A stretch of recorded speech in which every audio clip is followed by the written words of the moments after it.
নমস্কার বন্ধুরা, আজকে আমি নাগরিকতার উপর শর্ট কোশ্চেনগুলো আলোচনা করছি। তুমি আগে আমার 3টে ভিডিও আছে, 3টে না 4টে, সেগুলো দেখে নেবে, তাহলে পুরো ডিটেলসটা জানতে পারবে।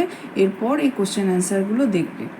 সংবিধানের যে ধারা অনুসারে ভারতীয় পার্লামেন্টে নাগরিকতা সম্পর্কিত আইন প্রণয়ন করতে পারে তা হলো কত নম্বর ধারায় ভারতীয় পার্লামেন্ট নাগরিকতা সম্পর্কিত আইন প্রণয়ন করতে পারে? এটা হচ্ছে 11 নম্বর ধারায়। নেক্সট কী আছে? সংবিধানের যে ধারায় ভারতীয় নাগরিকতা বিলোপের সংক্রান্ত বিষয়ে আলোচনা করা হয়েছে, এটা হচ্ছে 9 নম্বর ধারায়। আচ্ছা, নেক্সট, ভারতের জন্মসূত্রে এবং অন্য যে কোনো মাধ্যমে নাগরিকতা অর্জন করা যায়, তা হলো কিভাবে? অনুমোদনের মাধ্যমে।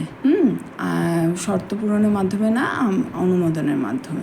আচ্ছা, নেক্সট আছে, ভারতে 18 বছর বয়স হওয়া সত্ত্বেও ভোট দিতে পারবে না। ভারতে 18 বছর হওয়া সত্ত্বেও ভোট দিতে পারবে না, এটা কিসের জন্য? অশিক্ষিত ব্যক্তিরা, নির্লিপ্ত ব্যক্তিরা, না অসম্পূর্ণ নাগরিক, না গুরুতর অপরাধ?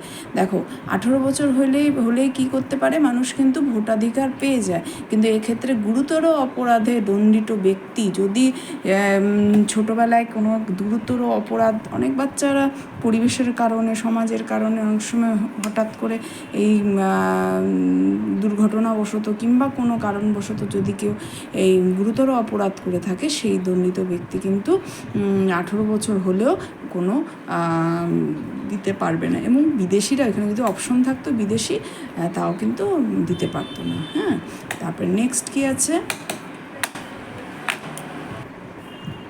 নেক্সট আছে, ভারতের প্রথম নাগরিক বলা হয় কাকে? রাষ্ট্রপতিকে। এটা কিন্তু রাষ্ট্রপতিকে হবে। আচ্ছা, বিদেশিদের কোন অধিকার থাকে না? রাজনৈতিক অধিকার। রাজনৈতিক অধিকার মানে ভোটাধিকার প্রদান করা বা রাজনৈতিক কোনো কার্যে অংশগ্রহণ করে এমএলএ এমপি পদে যোগদান করা ইত্যাদি, এগুলো কিন্তু পারে না। ভারতে পূর্ণ নাগরিক অর্জন করা যায় কত বছর বয়সে? ভারতে পূর্ণ নাগরিক হওয়া যায়, পূর্ণ নাগরিকত্ব বলতে জন্ম থেকেই নাগরিক, যদি জন্মস্থানগত হয়ে যায় তাহলে তো সেই জন্ম থেকেই নাগরিক হয়। আর পূর্ণ নাগরিক হয় হচ্ছে মানে ভোটাধিকার যখন পাবে, সেটা হচ্ছে 18 বছর বয়সে। হ্যাঁ, ভারতের নাগরিকতা সম্পর্কে আলোচনা করেছে ভারতের সংবিধানের 5 থেকে 11 নম্বর ধারায়। আচ্ছা, নেক্সট কী আছে? নাগরিক শব্দটি উৎপত্তিটি কোথায় হয়েছে? নাগরিক নগর রাষ্ট্র থেকে। নগরদের কথাটা তোমরা প্রথম চ্যাপ্টারেও কিন্তু আমি বলেছি কথাটা, নগর রাষ্ট্র থেকে কিন্তু নাগরিক বা স্টেট কথাটি এসেছে, সেখান থেকেই নাগরিক। এটা হচ্ছে প্রাচীন গ্রীসে হয়েছিল। প্রাচীন গ্রীসে বা রোমে নাগরিকদের মর্যাদা পেত কারা? অভিজাত পুরুষরা। এখানে কিন্তু মহিলাদের, শ্রমিকদের কিন্তু কোনো নাগরিকের মর্যাদা দেওয়া হতো না। আচ্ছা, দ্বৈত নাগরিকত্ব চালু আছে কোথায়? ভারতে কিন্তু দ্বৈত নাগরিকত্ব নেই। কোথায় আছে? আমেরিকায়। আচ্ছা, নেক্সট, একটি রাষ্ট্রের স্থায়ী বাসিন্দা হলো সেই দেশের কি?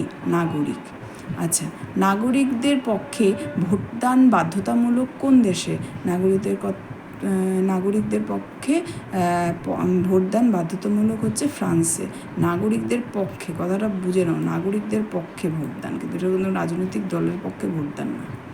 আচ্ছা, নেক্সট কী আছে? কোন দেশের অঙ্গরাজ্যগুলির জন্য স্বতন্ত্র নাগরিকত্ব প্রদানের ব্যবস্থা করা আছে? এটা হচ্ছে মার্কিন যুক্তরাষ্ট্র। সেখানে দ্বৈত নাগরিকত্ব প্রদান করা হয়, যে পুরো আমেরিকার একটা সিটিজেন, যেটা নাকি ন্যাশনাল আইডেন্টিটি, আবার যেই জায়গায় থাকবে সেই জায়গাটাও কিন্তু তার নাগরিকত্ব পাবে। নাগরিকদের বাধ্যতামূলক ভোটদানের সুপারিশ করেছেন লর্ড ব্রাইস। লর্ড ব্রাইস সেই সময়কার দিনেই কিন্তু এটা সুপারিশ করেছিলেন। ভারতে কীরূপ নাগরিকত্ব স্বীকৃত আছে? এক নাগরিকত্ব। এখানে কিন্তু দ্বিনাগরিকত্ব, কেন্দ্রীয় নাগরিকত্ব, রাজ্য নাগরিকত্ব নেই কিন্তু। মানে আমরা যেখানেই থাকি না কেন, কন্যাকুমারী থেকে কাশ্মীর, অরুণাচল থেকে রাজস্থান, যেখানেই থাকি না কেন আমরা সবাই ভারতীয়। কী রূপে অর্জিত নাগরিকত্ব স্বাভাবিক নাগরিকত্ব? অর্জিত জন্মসূত্রে। অর্জিত নাগরিকত্ব হচ্ছে স্বাভাবিক নাগরিকত্ব। কে ভারতে অর্জিত নাগরিক ছিলেন? Mother Teresa. মাদার টেরেসা কিন্তু এখানে অর্জন করতে হয়েছে অনুমোদন সিদ্ধর মাধ্যমে। মাদার টেরেসা যখন এখানে এসেছেন, ধীরে ধীরে ভারতেরই অধিবাসী। এটা ইয়ের ক্ষেত্রেও আছে, কি বলে, নিবেদিতা, সিস্টার নিবেদিতার ক্ষেত্রেও আছে। আচ্ছা, কোন দেশের মহিলাকে কোনো বিদেশি পুরুষ বিয়ে করলে তিনি ওই দেশের না পাবেন? এটা হচ্ছে জাপান। জাপানে কোনো দেশের মহিলাকে যদি কোনো বিদেশি পুরুষ বিয়ে তিনি ওই দেশের পাবেন না, এটা হচ্ছে জাপানে। আচ্ছা, বিদেশে কীরূপ সম্পত্তির ক্রয় করলে নাগরিকত্ব বিলোপ ঘটে? স্থায়ী সম্পত্তি করলে কিন্তু নাগরিকত্ব বিলোপ ঘটে। আজকের মতন এই 20টাই থাকলো। তোমরা একটু ভালো করে আগে ডিটেলস যেগুলো ভিডিও আছে সেগুলো আগে শুনে নেবে, তারপরে এই শর্ট কোশ্চেনগুলো পড়লে পরে তোমাদের বেশি মনে থাকবে। আজকের মতন এতটুকুই। নেক্সট দিন আমি আরও কিছু শর্ট কোশ্চেন তোমাদের কাছে তুলে ধরবো। ধন্যবাদ।